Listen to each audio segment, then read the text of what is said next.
This is the Widow Podcast, and I am Karen Sutton, the Widow Coach. I'll be supporting you through the loss of your life partner so you can find a more positive way through your grief. I want to give you hope after loss and to know that when you are ready, you can create a meaningful life for yourself with the help of me, Karen Sutton, and the Widow Podcast.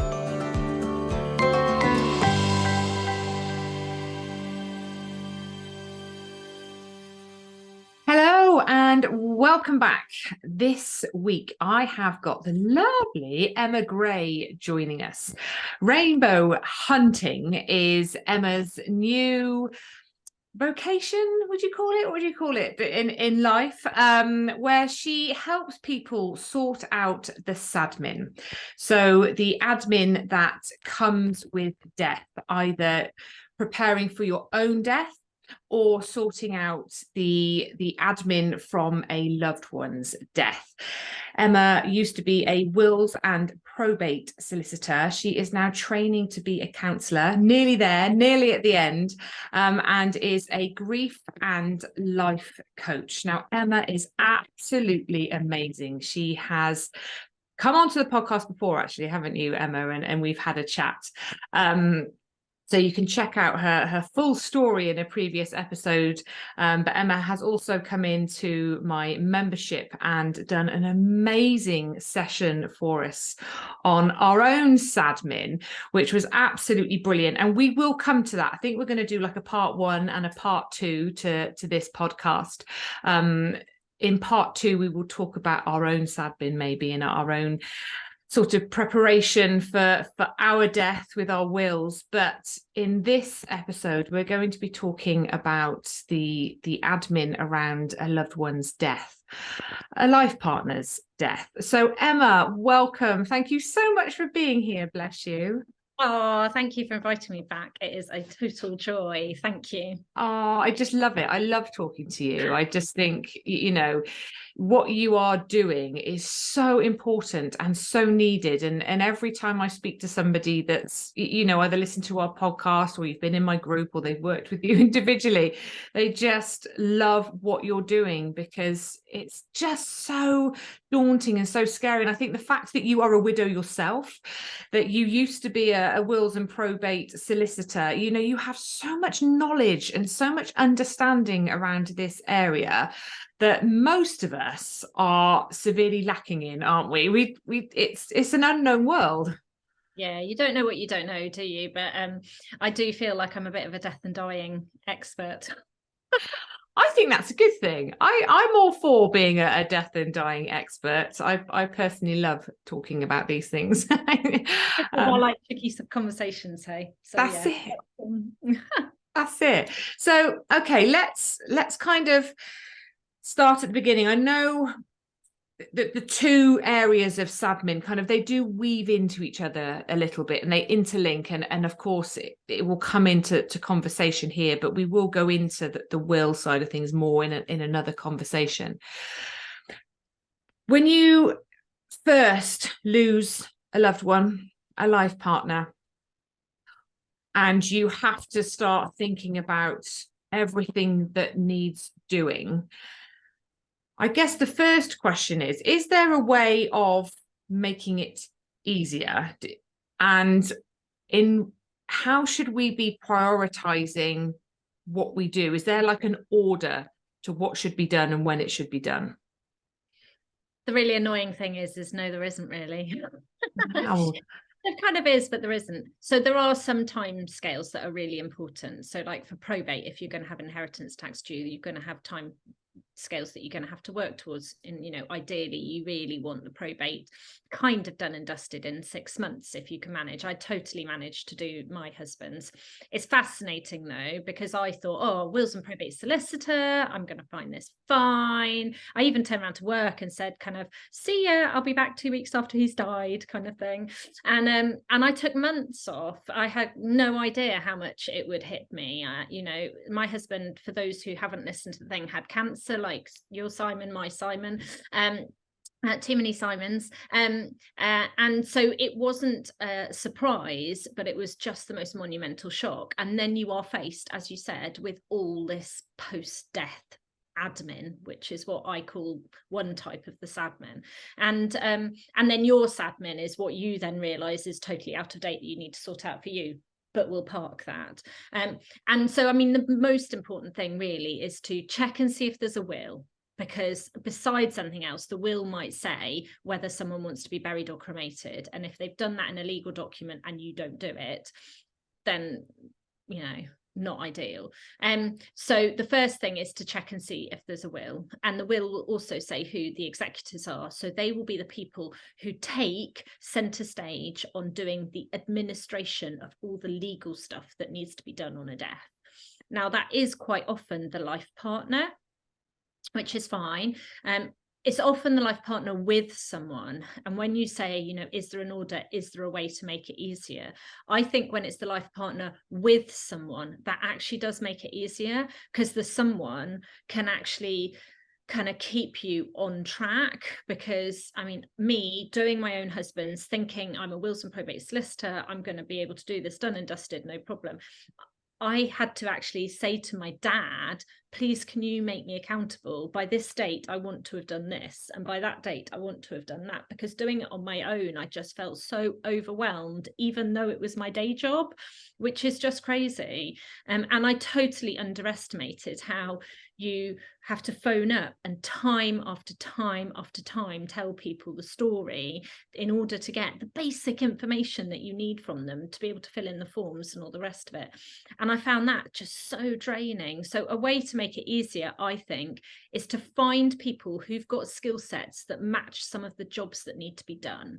So if you've got someone who's brilliant financially and legally paperworky, they might be amazing at just going, right, can you phone these people and get the information that I need? And it saves you those phone calls and having to go through it again. And I felt so sorry for the people on the other end of the phone, because if they smothered me with kindness, I was furious because I felt like I was being wrapped in cotton wool. But if they were absolutely black and white, oh, he's died, then I was fuming because they were so insensitive. It was like they couldn't win. Like, yeah. you know, and you just can't gauge how you're going to feel phoning up and doing all of that. So I definitely think find the will and work out what you need to do. The will is about getting a snapshot the day someone dies, all the assets and all the debts, so you can fill in a form to say what the net amount of the person who died of everything that they owned. And I would kind of make that. But when I was a lawyer, when people used to phone me up, I did actually used to say to them, you know, we have got 6 months, so you don't need to be doing the will in the first 2 weeks. Okay. You know, the priority, first of all, is the funeral. And actually park all that admin and just do what you need to do to survive the funeral, the wake, the service, the whatever you're going to do, burial, cremation, whatever it is, because that bit is really the first part. But the reason the will is important in that is sometimes it tells you people's wishes. They want, you know, I had some amazing ones, people wanting to be buried in wicker coffins under trees, you know, all sorts of amazing, wonderful things. But if they've gone to the length of writing that down, you want to find the paperwork that's got that information. And some people almost, I mean, hand up, I've done it, but I am a little bit crazy, but write their own funeral service. Yeah. Totally, I've done it. Anyway, partly because it upset me so much having to organize it for Simon when he died. But I think the funeral is almost a clever thing, the service, whatever religion people are and how they memorialize someone when they've died. But it is kind of clever because it gives you something to put your energies into that's emotional, that kind of can get you through those first couple of weeks. And so I think funeral first, but just check in with the legal documents and then do the legal documents. And then there's the other stuff, which I'm sure we'll talk about, but like the memberships and their clothes and their car and, you know, so much stuff that the lawyers just don't care about and nobody helps you with. But that other stuff, I think, is the mountain that people suddenly wake up 18 months, 2 years down the line and go, oh my God, I haven't dealt with so much stuff. It gives me goosebumps kind of talking about it. But yeah, that's really interesting, actually. And I totally sort of resonate with your point about the funeral, because I think one of the worst days for me when I reflect back after Simon died was the day after his funeral, because you have got a huge focal point, haven't you? From the minute they die, that there's stuff that needs doing, there's so much that needs to be organized, and it's a purpose almost, and we're craving that purpose, and we're given that, and it's still about them. Yeah. So there's a connection. And then after they've had their funeral and you've done the cremation or the burial or whatever it is, I remember sitting at my dining room table and just falling apart in that, now what? You know, it's huge. What if you don't know where the will is? I mean, this must come up, because how many people out there have got wills and they haven't maybe checked on them for a long time? Nobody knows where they are. You've forgotten. What do you do? Yeah, well, if there's no will, there is no will. And sometimes there is a will, but someone hasn't put the funeral wishes in. And it was something that I had, I mean, I find it really hard to talk about the ways people die, because I don't think there's any nice way to die. There's no good way to go. Sometimes I think, God, if he'd gone suddenly, then this would have, it felt like this, and I would have been saved from all the pain and misery of slowly watching him get worse. But then the gift of him being ill for so long is we did have, especially me being a wills and probate solicitor, we had quite a lot of conversations, and just knowing he wanted to be buried and not cremated was massive. And actually I volunteer for Cruise, the bereavement support charity, and I've had a client whose grief was complicated by the fact that she had, let me get this right, she had had him buried, but that she'd wished she'd had him cremated, and he had not written anywhere which he wanted. And it still gives me goosebumps, but she was having massive problems getting her head around what his body must be doing in the ground, because really she wanted to get him cremated. She never wanted him in the ground, but she did it because she thought it was the right thing to do. And he'd never written it. He'd never expressed a preference to anyone. And her grief was so complicated as a consequence of having made this decision, and then subsequently decided it was the wrong decision. That would be awful to live with, and I think, obviously, you know, this is veering into the other conversation which we'll go into, but it's just why it's so important, isn't it? It's so important to have these things in place, because it makes it so much easier for the people left behind. It is unbelievable the impact being prepared for these things has on those that are left behind. So, okay, so we don't need to necessarily get straight into all the Sadmin before the funeral and start notifying. Obviously, you have to register the death, don't you? It's so bizarre. So you have to register death in order to get the certificate to be able to give to the funeral director. So yes, register the death is like number one. Go and register the death. And I found that massive, like massive. As a professional, I'd actually very sadly registered the death of people before who'd had no next of kin, and I'd gone and done it, and it had been a bit sad, but it had been a bit of a paperwork procedure, and you know, because I'm a bit empathetic, I'd felt quite emotional myself, but it wasn't anything that I lost sleep over. So I kind of thought that it would be the same, but it was the first time I saw the word widow written in black and white, and I had a mini meltdown. I was just like, oh my God, that's me now. I'm a widow. That's my label. Like, I preferred carer and wife, and that was massive to me. But yeah, the first thing is you get the paperwork from the hospital or hospice or whatever it is, and you go along and you register the death, and that is absolutely number one. And then you have to do that quite quickly, and so that you can have the funeral. And people generally, you know, traditionally, I think they used to like having the funeral in 2 weeks or something like that. I vaguely remember something like that, because my mum was horrified because I waited quite a while, but I wanted the dates to fit with the children a bit better, so that's why I waited a little bit longer. And my mother was quite horrified by that, because apparently that's not what one does traditionally. But yeah, so what people often, I used to find as a solicitor, would do within that 2 week period is they would sometimes phone just to check in. So they would phone to check in, check where the will was, get a photocopy of it, maybe have their hand held a little bit on the registering of the death, because I used to often tell clients like what documents to take, but the births, deaths and whatever register are brilliant, and they are very good at telling you exactly what documents you need to take in order to register a death. So they'll always tell you that, but yeah, so some people used to have a little bit of hand holding with the registering of the death, and then we used to, like, we love security, don't we love certainty, so often we used to put a date in the diary for just after the funeral for them to come in and have that first meeting with me as a solicitor. And that first meeting as a solicitor after the funeral, I guess, was a shift in your roles. So instead of creating this amazing legacy moment, I don't know, with the kids, it was, the service was to remember daddy and the party was to celebrate his life, and that's kind of how we explained the service and the wake, but I guess everyone's different, aren't they?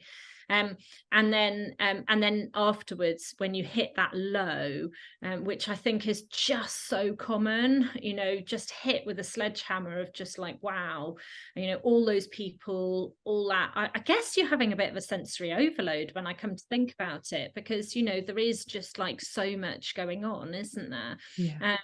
And yeah, then thinking about what the next steps are with the will, and that's where they come in to see a lawyer, and that's where I used to send them quite a detailed list of these are all the things I'd like you to bring when you come in. Because I remember here in the UK, I don't know if it's the same, excuse me, anywhere else, that when you register the death, there's an option for a one stop. What's it called? Tell us once. Tell us once, and you can register for that. And what is that? I can't remember. It's 6.5 years ago. Like, what that tells quite a few people for you, doesn't it? So what Tell Us Once does is that tells all the government kind of agencies. So anyone slightly linked in with government agencies should be informed through that. And if you take your driving license in, they'll sort that out, I think, as well. I vaguely remember. But that tells a lot of kind of the standard, sort of if anyone's got any benefits or, all that sort of stuff that comes from the government. That's what Tell Us Once does. But there is still so much that hasn't been done. So when they used to come to us, often they'd have the Tell Us Once form and they hadn't actually filled it out. So I'd help people fill that out. Then they'd bring the death certificates. I'd have the original will. And then it's a matter of trying to help them piece together this picture of all the assets and debts that someone had when they died. So it would be details of the property so that we can then get the property registered title and work out how the property is owned. Is it owned jointly? Is it owned singularly? How's that going to pass? All the bank accounts, so all the bank account numbers and the details and what have you, all the investments, then pensions, life policies. Pensions and life policies were always a bit quirky. Are they paying into the estate, counting as part for inheritance tax, or are they not? So that was always something we used to help people out with. And then debts, so credit cards, mortgage, all the debts that people have. And values of assets also include personal possessions. So do they have a car? Can you put a value on the assets in the house? Are there any that are specifically going to be worth a lot more? Are there any personal possessions that are specifically mentioned in the will? Because if they're specifically mentioned in the will, you're probably going to have to account how much they're worth. But lawyers will hold your hand through all of that. And if you get a lawyer to do it, you don't have to phone all those people and do all those phone calls. But some people, especially when it's a life partner and everything goes to the life partner, they sometimes decide not to go to a lawyer and to do it themselves, because a lot of joint accounts go automatically to the survivor by something called survivorship. And then you don't necessarily need much more than a death certificate for the bank to be able to transfer that over. But as a lawyer, I had some issues with that, because I had some clients come in who had complicated estates. They'd gone in to show the death certificate to try and get the date of death valuation themselves. And actually the bank had gone, oh, you're the joint owner, we'll just transfer it over to you. But not all the estate was going to that joint owner. And then you're thinking, oh my good grief, so do we have to take this into account? How are we going to account for this? How's this going to work? And all the rest of it. But things that are held jointly will pass automatically to the joint owner. That's the way it works. Okay. And then obviously if anything's being given to anyone else, that's taken from the estate when it's all together. Yeah, so there's a bit of an order, and lawyers will talk you through it. So debts have to be paid first. So sadly, some estates are sometimes insolvent. So, there isn't enough money, but debts die with a person. So if that's the case, you've just got to wind it all up and, pay what you can pay. And there is a way of trying to work out how you pay debts if there's more than one debtor, to try and do it properly. But hopefully not many estates do end up like that. Most have money. But do all debts die with, like, so if you are a surviving partner and your husband or wife has debt in their name, what's the responsibility in terms of paying that off? So if it's in their name, if they've got absolutely nothing in their estate and you didn't get anything from their estate, then I think that's where it stops. But I would need to double check, and that's where you'd need to check with a lawyer.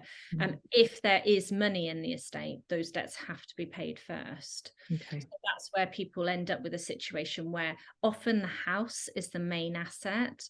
And then if there's debts, you have to work out how you're going to pay the debts because there's money in the house. That makes sense. Yes. Yeah, so you have to take money out of the house or sell the house, depending on the amount and the circumstances around it. Yeah, so debts go first, and then specific gifts. So if there's specific gifts, they go next, and then what they call residue, which is the remainder of the estate. So sometimes there isn't any specific gifts, and it's just everything to my life partner, and so it just all goes to the life partner. But sometimes there's gifts to charity, gifts to godchildren, and bits and bobs like that. Yeah. Okay, so that's sort of the main crux of it. What happens in terms of informing everyone else of everything? You've got 6 months, have you, to inform, I don't know, utility bills, phone company, like is that everyone? You've got 6 months to do that in? So the 6 month was in my head because some of the inheritance tax, so I kind of gave myself in my head 6 months, but things like memberships and utility bills and stuff like that, I think that people sometimes find that they, take quite a while to do them. But yes, you have to transfer everything over. And this is where there's that huge debate on like, how many death certificates do I get? Because you have to pay for all the death certificates. And some people get advised, you need to go and get 15 death certificates. But actually, if you're clever about it, you don't necessarily, because the lawyer only needs one, because they can do a different form called a death certificate verification form, is what used to be in my day. And so they only need one, and then they can send their own forms out to other people. And then you can have maybe 4 or 5, so that you always hold one with you, and you can send a couple out to, BT, water company, council tax, all those sorts of things. Interesting. I remember when Simon died, actually, that obviously we had the mortgage was in his name, so that was paid off with his life insurance, and then the house was transferred into my name. But actually, you then have to register that with the land registry, don't you? And I very nearly missed that one. I don't know what alerted me to doing it, but there's no, I couldn't find anything. I know it was 6.5 years ago, but it's almost like you need a checklist of things to do, because there's so much to do. Is there any such thing? I don't know. I have a dream. So at the moment, my courses are all about your personal Sadmin, but I have a dream of doing stuff for the post-death Sadmin. And a checklist, I think, is vital. Like, I've got checklist on my will course, and I had a checklist on my personal Sadmin course and stuff. And I think that people do, our brains love checklists, don't they? They love things that you can go through and you can tick off stuff. But I think the land registry often gets overlooked, especially if people do it themselves rather than going to a solicitor. Hopefully a solicitor wouldn't overlook it and they'd do it.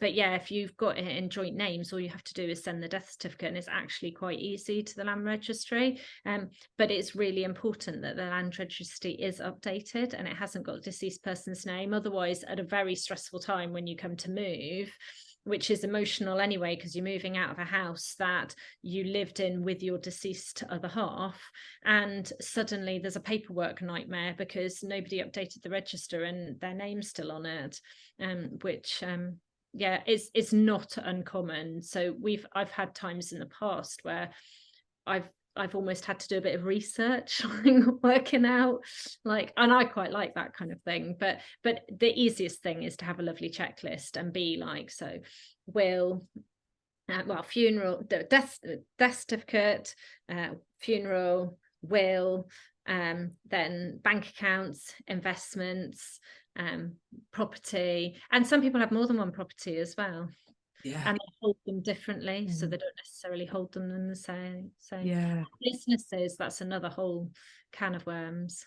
God, I mean, that's huge, isn't it? When people own and run businesses for themselves, you know, and like branding all that up. And it's also being aware of what needs doing and what people have got in their name, isn't it? Because you often don't know, do you? You don't know what you know, if they do run their own business, what's included in that, what needs tying up. Does anyone else in the business know these things?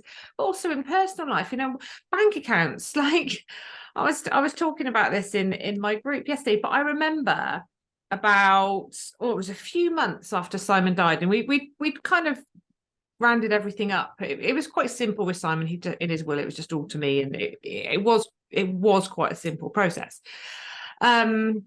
But I remember finding a card just randomly somewhere, thinking, I don't think we found this card before. I don't know what this is attached to. There was 20 grand in this account that I had just randomly kind of stumbled across somewhere that I had no idea that he had. he'd kind of kept it. It was his like secret little stash, I think, that I couldn't get my hands on. So in the Royal Marines, they call that their slush fund, and the wife never knows about the slush fund.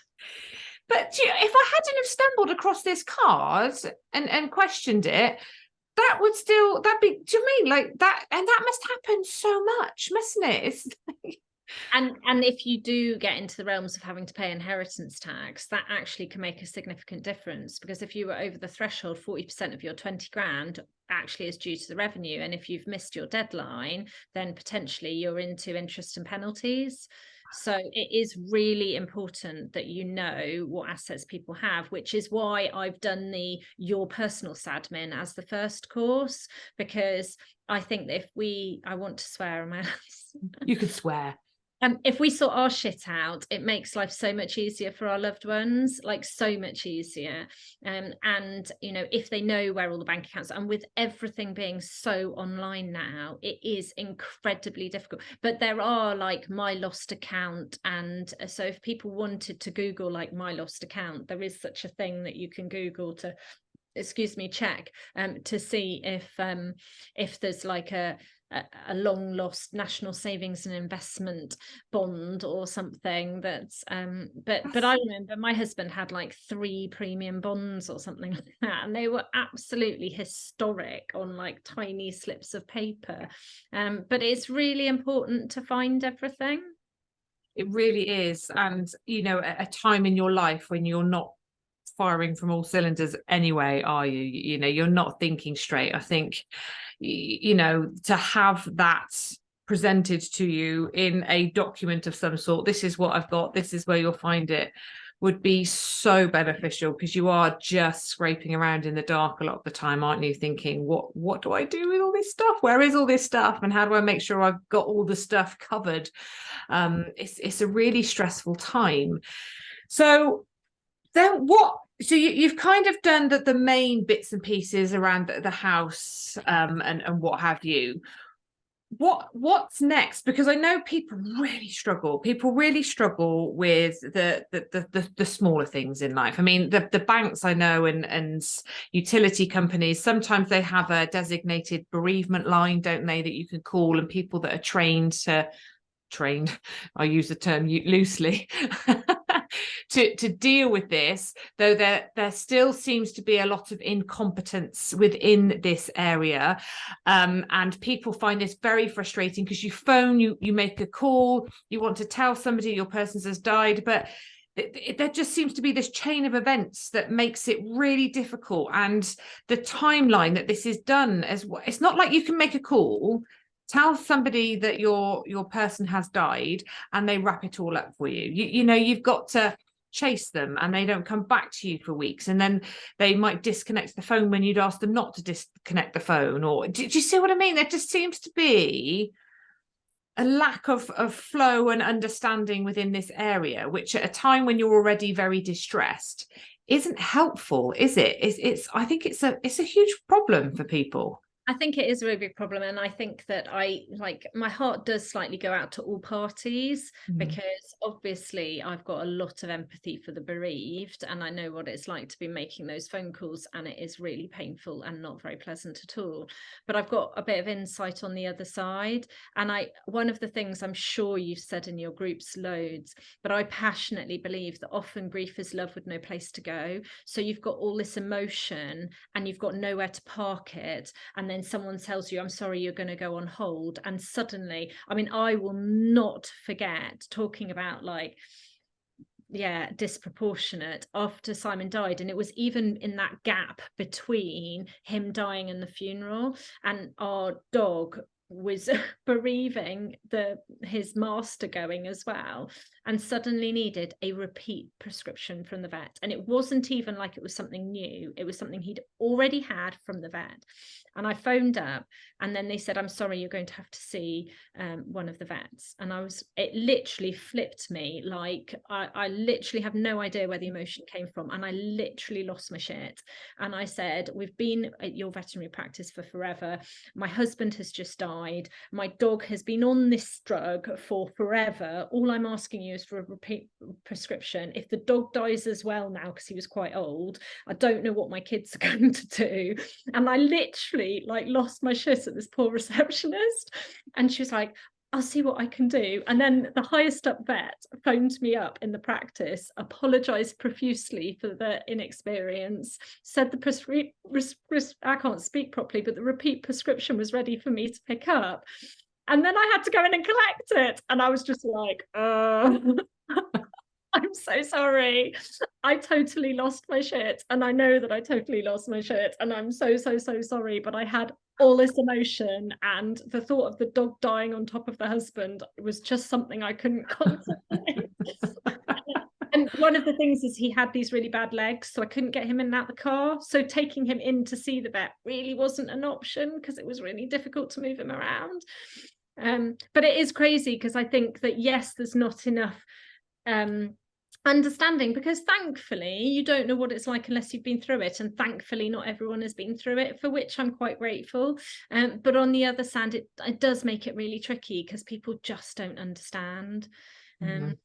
And sometimes there are backstories that they just have no idea about, like my dog was immobile and he was very old, and I didn't want him dying as well. Do you know what I mean? There was lots of backstory. This poor receptionist had no idea, other than the fact that she had an irate widow. Yeah, you're right. You know, I think it's so true, isn't it, that the people on the other end of the phone, it's not often their fault that they're following policies and procedures that are designed for certain situations, but they don't suit every situation. And sometimes these policies and procedures are just absolute nonsense, and it's frustrating for both parties, actually, because you as the griever are like, are you serious? Like, this is ridiculous. And then the person on the other end of the phone is like, I'm just trying to do my job and I don't know what else to do. And it can feel like a no-win situation for all involved. But when you're in that as the grieving widow, you know, your empathy for the person on the other end of the phone often is zero. and they kind of get it, and which is a bit rubbish, and you come away feeling rubbish, don't you? And then you think, oh, I shouldn't have probably maybe said did a that. lot of groveling. I'm so sorry. Yeah, it does make it really hard. Interestingly, though, you'd kind of touched on this earlier, wanted to pick up on it. When you are the beneficiary, the surviving partner of the person that's died, is it solely your responsibility to inform all these people? Do you have to physically make those calls yourself and declare the death of the person? Is it your responsibility, or is it yours and you can delegate it? So this is one of the big myths, is that is like that next of kin versus executor thing. So who is the executor in the will is the person nominated to deal with all the administration. So if you are the life partner, but actually you're not an executor, in theory, you can go, hands up, you can do it, but actually you may want control of it, because you may want it to come into your name, and to make sure that it goes into your name, and you know where all the bank account details are, or the gas details, or whatever are, but often the life partner is an executor, so they often end up doing it. But the person who is the executor in the will is the person who technically has the role. And the piece of paper that evidences that is actually the piece of paper who actually evidences that is the grant of probate. So when you've done your inheritance tax forms, you send them off to the probate registry, and then what you get back from them is this piece of paper called the grant of probate. So yeah. Can you delegate those roles out? So say you had to make the phone call, you had to register the death with somebody and transfer it into your name. Could you get somebody to do that for you and then pass the information on to you, or do you physically have to do it? So people often get people to help them out with stuff. Okay. And especially things like making phone calls and stuff. But the problem that you will find is, if you are trying to make a phone call and getting core information, they'll say, we need to speak to the executor. We need to see the grant of probate to evidence that we are speaking to the right person. So then you might be in a slightly tricky place. Yeah, makes it difficult. Yeah, okay. So there are certain things that you could maybe delegate out, but if you want things transferred into your name, it's probably easier for you to do it yourself. And for GDPR, people will possibly want to speak to the person who's got the authority. So that makes it hard. But, you know, it's fascinating what you were saying about some things being incredibly difficult. I think sometimes you can be surprised by how ridiculously easy some things can be. So Simon had a disability vehicle because he was really poorly at the end of his cancer treatment, but still absolutely adamant he was going to do everything he possibly could. And that was a HP vehicle. But it was the one that the kids loved and drove around in all the time and really enjoyed, and giving that back was ridiculously easy. I made a phone call, they told me when they were collecting it, some chap got driven up, he got out of the vehicle, swapped a few bits of paper with me, and drove off with this car that had meant the world to me. And I was just like, so that's it. That's like all that happens. You just need to see the right bits of paper, and I give you the keys and you take away. And it was like, oh my God, make sure that the glove compartment's empty. Like, make sure I've taken everything that's ours out of it. Yeah. Like, but sometimes you can be really surprised that things are actually a little bit easier than you thought they were going to be. Too easy sometimes. Yeah, and then you make some silly mistake, or at least I went through a phase of making some silly mistakes. And with the whole social media, oh my good grief, I made some clangers with the social media, and I think that's another whole thing. So my husband was massively into cycling, and obviously the lawyers don't care a dot about closing people's social media accounts. So I think that a lot of people probably, and actually I think my husband's Facebook account is still open. I don't think I've even activated the Facebook legacy manager thing yet, 6.5 years down the line. But the Strava I loved. It's like, for those who don't know, it's like an exercise Facebook where you log your runs and your bikes, but he did the entire route of Tour de France in the same time as the famous professional, so he had an amazing Strava record. And I knew that technology wasn't as good 6 years ago. It's come on so much as it is now. But even back then, I knew that for Facebook and Instagram, you could make these beautiful books.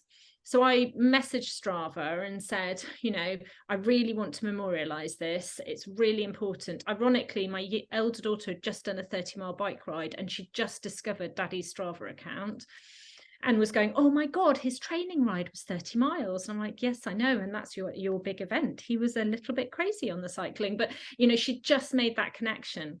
And they said that, that in order to talk to me, they needed certain bits of paper. So I then sent the grant, and then they wanted the death certificate, and then they wanted my ID. And then I sent them a message saying, have you got everything that you need?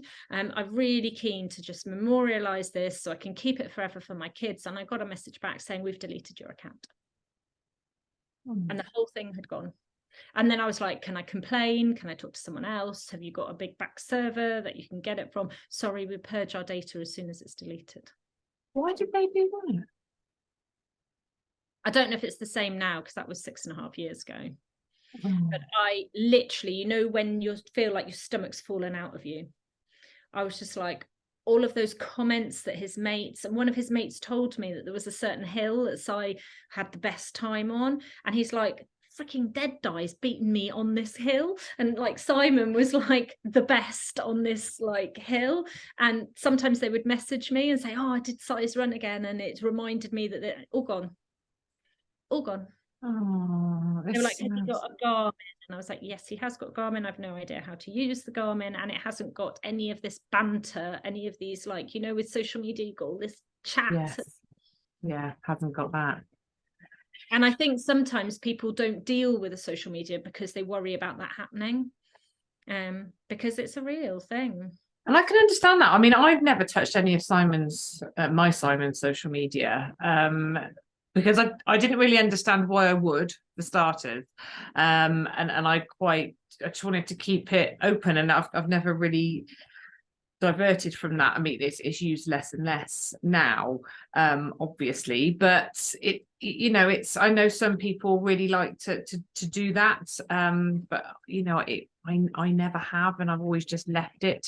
I've never gone into it from his side, but just knowing it's there to tag him in posts and to look at and stuff, I think for me, and you know, like you say, for you to be able to do something special with all that information and then it's just gone, that just makes you feel sick, doesn't it? It's that disbelief. And I think that that's one of the myths about social media, is that, you know, on the one hand, there's the people, I think our brains like completion, don't they? They like to see things to the end and it all being very neat and wrap it all up. And I think that sometimes people go on a mission to just tidy, sort, organize, done this, done that, right, now it's the social media, so let's memorialize this, because if it's an inactive account, does that mean it's going to be deleted if it's an inactive account? And you know, there's so much that's still being, and the social media guys are getting there, but I think they're still quite clunky with it all, if I'm honest. And then at the other end, there's people who are just like, I don't want to touch it, because actually I live my life in my phone, and I kind of feel, and I don't know about anyone else, but even 5-6 years down the line, I used to still pick up my phone and expect to have a text message from Simon, because he was in the forces and we lived so much of our life apart, and there was a part of him in my phone.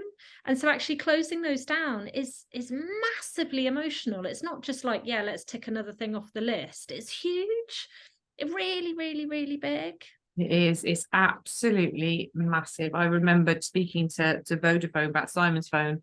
I didn't want it disconnected. I was like, I want it to keep going. Like, just keep it going.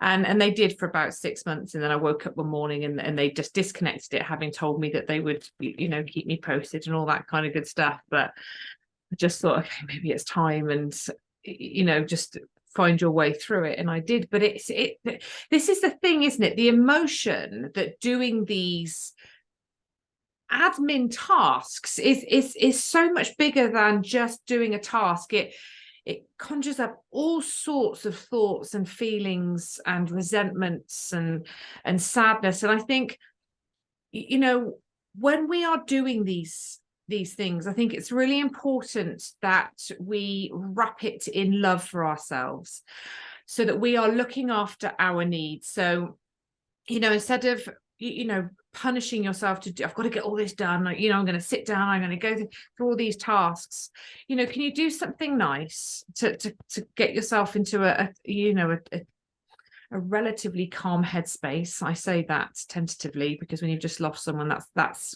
quite difficult, but you know, so you're not going into it harried and overwhelmed. And then maybe you do 2 or 3 tasks depending on what they are and what's involved, and then afterwards you have something that's for you as well, that is a bit nourishing, a bit nurturing, that you just kind of go, I'm going to tend to me now because that actually was really hard, and acknowledging what it is that you're doing and how hard it is, rather than it being a, you know, something you just tick off your to-do list, because it's so much more than that. And it's fascinating. So in preparation for this, I know we both shared on our socials, like anything people would pass on or anything they wish they knew and stuff like that. And one of the things that really I think was amazing is, or a couple of them really, but one of them is the whole like hitting the week like really hard on a Monday and thinking you've got to do all this stuff on a Monday. And actually, the advice this widow was given was Monday, what was it? Monday is your warm-up. So write your list, get your head straight, work out what you want to do, and then Tuesday you can get your shit done. But just give yourself a bit of breather to plan and to organize and to work out what's what, so that you can take it step by step. And I think that step by step is something where having like a coach or something like that is amazing, because they can go, whoa, I'm overwhelmed listening to you with all this. Let's just see what is the next thing that you have to do. Where are the priorities? And just really breaking it down so that you know the order of things and what you need to do. Because people feel very alone, I think, don't they? But there is so much support out there if you're bold enough to reach for it. And I love the idea that someone else said, that they, in that really raw early days, gave themselves no more than 3 admin tasks a day.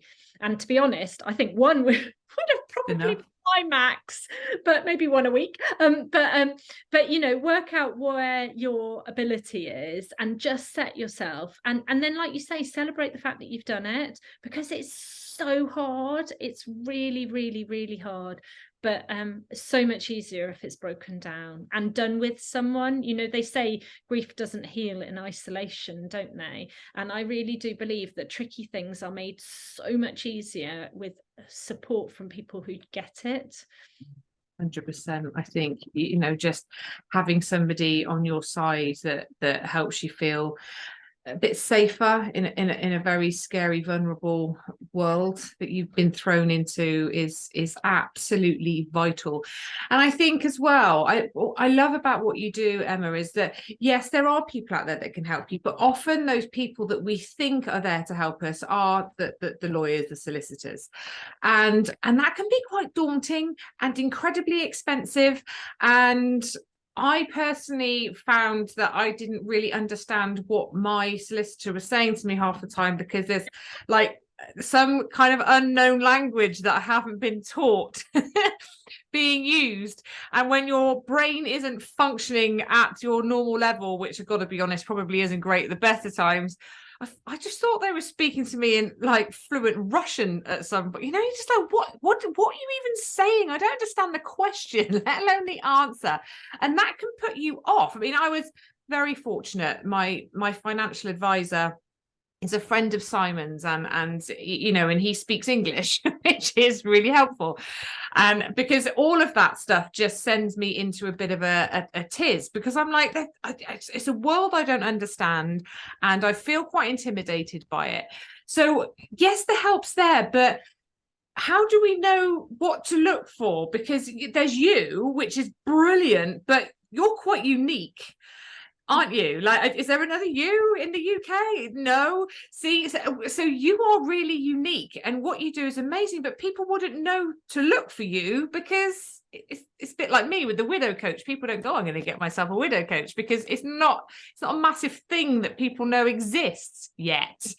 So where does one begin, like in terms of looking for that support with somebody that can speak English?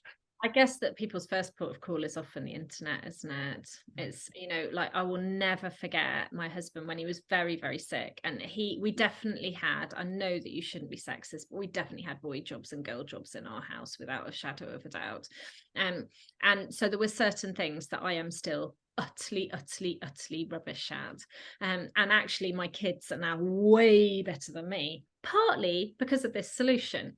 So he turned around to me and he said, do you want to know how I always know how to fix stuff? And I was like, yes. Oh my God, yes.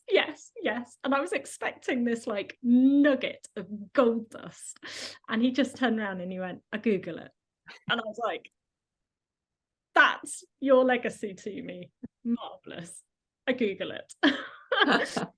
But I think so often there is stuff out there, but then the problem with that is that gets you into overwhelmed territory, because you fall down a scroll hole and you feel like everyone else knows it and everyone else gets it.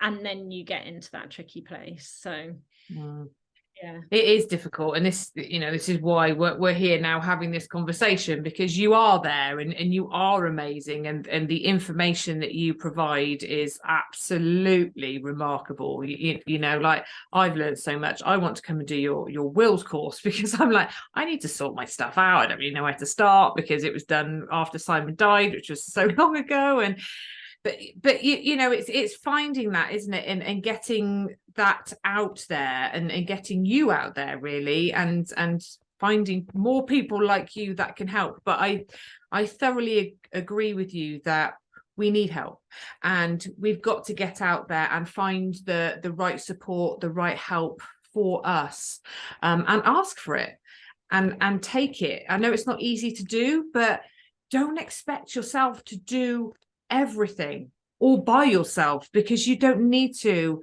And actually it's not a very healthy way of approaching it all.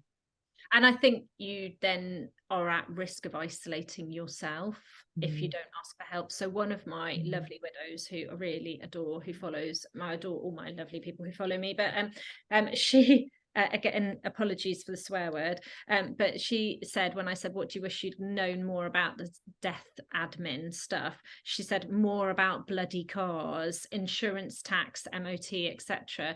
And I think if it's not your skill set, I mean, I still 6.5 years later haven't set up the Sonos in our new house because I haven't got a Scooby how to do it. So I've got all this lovely stuff sat in a box in the garage because I still haven't set it up, because it's not my skill set.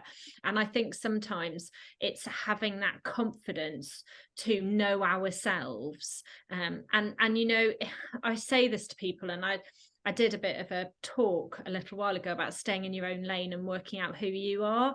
But one of the kind of gifts, if I can call it a gift, of being a widow for me was really getting to know myself, and working out, actually, it wasn't a new me. It was the new me that I've always been, that's been kind of screaming to get out. And you know what? She's rubbish at doing some of this stuff. Yeah. And she's just going to have to ask for help, because it's just not her skill set. Yeah. And having that confidence, and there will always, and people want to help you, but they don't know how to help you. And that's one of the biggest problems, isn't it? But if you go, actually, I'm rubbish at cars, can you come round and just give me a crash course on what paperwork, what I need to update, how I do it, how I make sure I renew my insurance every year, all the stuff that she used to do that I can't do anymore, because you can do it. It might feel overwhelming. You can 100% do it, but it's a hell of a lot easier if you do own where you'd like a little bit of help. I love that. And I think, so something I'm always talking to my clients when they say, I'm rubbish at this and I can't do that. And I always say, just put yet at the end of that sentence, because you will know, you will figure it out. And the things you're going to learn on this journey are going to blow your mind, because you're going to do things you never ever thought you were capable of doing. Whether that's taking your car for an MOT, climbing up into the loft to get a box down, learning how to tow a caravan like I did, going on holiday on your own, driving on the motorway. Do you know, like all this stuff that scared the living daylights out of us, and we kind of go, I can't do that, and that's very permanent, isn't it? Like, I'm stupid, I can't do it, I don't know. But actually, if you just acknowledge that you don't it's just right here, right now, you don't know, but you'll figure it out. You'll find a way, and ask people to show you, and then you will know, and then you will have that ability to do it. And that's so empowering. But we do need people to show us. We need people to help us. And Google's a great thing, and YouTube's an amazing thing, and we can get so much information from us. But you know, if you've got people around you, you know, some of my friends' husbands were just incredible in showing me all the man jobs and how to do these things around the house, because I didn't have a clue. Sometimes as well, someone totally impartial can be what you need, who actually doesn't know you or your deceased loved one.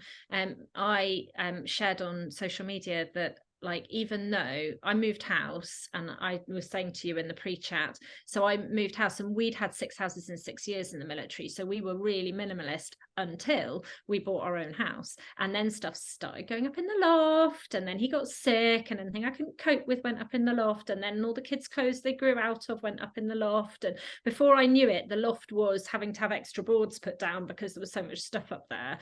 And then we moved house 3 years after he died on my own with 2 kids. And so what I said to the removals is, anything I don't want to live with is going in the garage. And I woke up one day and suddenly realized I had a double garage that was full, like absolutely jam-packed full. So I got someone who's a declutter person to come in and help me. And in one day, we revolutionized. But even then, it was piecemeal. So that was like, what, 2 years ago? There was stuff I couldn't face getting rid of. And I suddenly woke up the other day and was like, my God, my garage is full again. Like, how does that happen? Like, am I the only one who this happens to? Probably, hopefully not. No. And so she came back again for 4 hours, and we had another go, and there was still stuff of Simon's in there. But this time I was like, you know what? I'm ready to say goodbye. You know, I'm ready to say goodbye to this. But also I think with their stuff, there's all that, their clothes, you know, that is part of the post-death Sadmin, all their hobby stuff, bicycles and whatever they used to love doing, tinkering with cars or whatever it is. And you've got all their stuff, and sometimes you don't even know what half of it is. Like, I mean, I've got like about 3 toolboxes. I'm like, why have we got like 3 toolboxes? But I think one is for the bikes, one is for the house, and goodness knows what the third one is for. But sometimes we just need someone else to come and help us. And sometimes we do need to realize that if we keep, I love this. So Jasmine, who helped me from Change Your Space, said, if you keep everything, nothing is special. And I was like, that is such a beautiful way of just like almost Marie Kondo doing a kind of, you know, does this bring me joy? Is this the kind of piece that I want to keep? Am I going to make a beautiful cushion out of these items of clothing? Or can these go to a charity shop? Or actually, was it really expensive and I'll sell it on eBay? But it's really hard. And I think people, unless they've been there, don't underestimate what that's all about. Exactly. And I think that's such a lovely sort of nugget. I think actually getting somebody who is impartial and neutral, who doesn't particularly know you, your life, your you know, late partner, to come in and help you be a little bit ruthless, but also in the recognition of what's bringing you joy, what is special to you, what would you like to keep that's going to allow you to hold on to some lovely memories or make something that you can treasure, versus what you're just holding on to because it's too hard to say goodbye. But as we were chatting in our pre-chat, I think it's such a lovely idea to acknowledge maybe what you don't need to keep, but give thanks to it and say goodbye to it, and acknowledge the place it's had in your life, in your person's life, and that you've loved having it with you, if it's a tie or a piece of jewelry or whatever it is, a car, you know, a bike, however big or small, but thanking it for its time and saying, I'm ready now, I'm ready to allow you to go and for me to create space for the new that's going to come in. But it is hard, it's really hard. And I think we don't need to rush those things. Like you say, you're 6.5 years into, aren't you, you know, and maybe a bit more than that now, but giving yourself the time so you're ready to say goodbye to these things. You know, like my Simon went off on a bike ride and died suddenly from a heart attack. And I wasn't ready to have his bike home. And his friend that he was out cycling with kept his bike and kept it for a good couple of years, because I was like, I don't want that bike here. I don't want that. But eventually I was like, do you know, I think I'm ready. And I bought the bike back. And then I ended up giving it to a friend that was doing a big charity bike ride. And I thought, it's better that it's used and put to good use, and I'm ready now. I've kind of found my place with it. But you don't have to rush it. You know, some people are ready to have a massive sort out very early on and get rid of it all, and that's fine. But you don't have to do it that way, and you can take time with these things, because you will get there, don't you? This is, I think, the interesting thing. You do get to a point where you go, okay, I think I've got too much stuff. I'm ready now. 100%. And you know what came to mind to me when you were saying that is I actually was a bull in a china shop with Simon's clothes in our bedroom, and it had been a bit of a long-standing, probably a little bit inappropriate joke between us that when he wasn't here anymore, I could have his space in the cupboards and my clothes could spread out to his drawers, and that would be wonderful.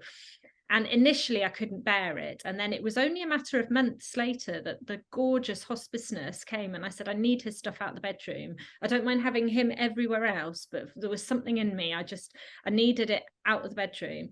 And I took all this stuff and we bagged it up, and we were meticulous. We labeled up, you know, we could make nice bunny rabbits out of these shirts, and we labeled up what was in them. And then we like, this lot is really ought to go to the charity shop. I mean, like, it's almost got holes in it. So, you know, it's had a lovely life. I love you. Thank you. You can go on and have a lovely life elsewhere. And then there was like, I think I had 6, maybe 7 bags, bin bags ready for the charity shop. And first of all, they were in the kitchen and the dog wouldn't go near them. And that like got my heart rate going a bit funny. The dog just didn't want to go near them. And then I put them in the boot of the car and drove around with them for, I kid you not, 2 days, just driving around because I couldn't bring myself to go. And then I parked up one evening once the kids had gone to bed. I went back out to the car and I was like, I can't get rid of these. And I put them up in the loft. I was like, I'm not ready for this yet. And I put them in the loft, and they probably stayed there for another 2.5 years until I finally found the time and the space. So they'd moved from where I couldn't cope with them, but they hadn't gone from my life because I wasn't ready for that either. So I just found them an intermediary space in the loft. But that was before the new house, because they wouldn't go in the loft here. Nothing's in the loft. And I think that's a good point, you know. And I say this to people, you know, sometimes we, you know, maybe your loved one's slippers or shoes are by the front door, their toothbrushes in the toothpot by the sink. Yeah. And it gets, you know, there's a time where, you know, initially you don't want it moved, you want it left exactly there because it's a reminder that they lived and it feels a bit disrespectful. But then something shifts and it starts to become a trigger and it starts to become a discomfort. And every time you see it, it brings you pain and you think, is it time to move it? What do I do? I'm not ready to put it away or get rid of it. And I always say, just put it in a drawer or a cupboard or in a bag and just move it from that place to another place and see how that feels. Because at least then you can put it back if it's even worse. But if not, it just gives you that time to adjust. And then once you've moved it to that place, you get used to not seeing it every day.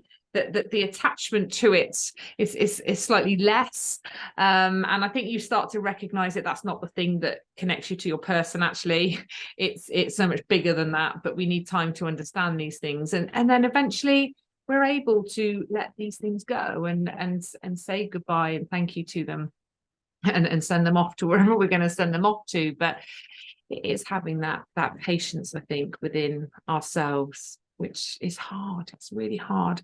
And Well, I think the other thing is just kindness. Like, it's kind to ourselves to move them if they're triggering us, but not get rid of them if we're not ready to get rid of them. You know, it's just kindness is at heart of it all, isn't it? You know, really looking after our own needs and listening to what our body is telling us, what our mind is telling us, rather than thinking of all the things that we should be doing, because that's just, there are no shoulds, and that's not a good place for us to go to. But this has been an amazing conversation, and I've loved every minute of it, and I could sit here and talk to you for so much longer, but we've both got to go and get kids from school.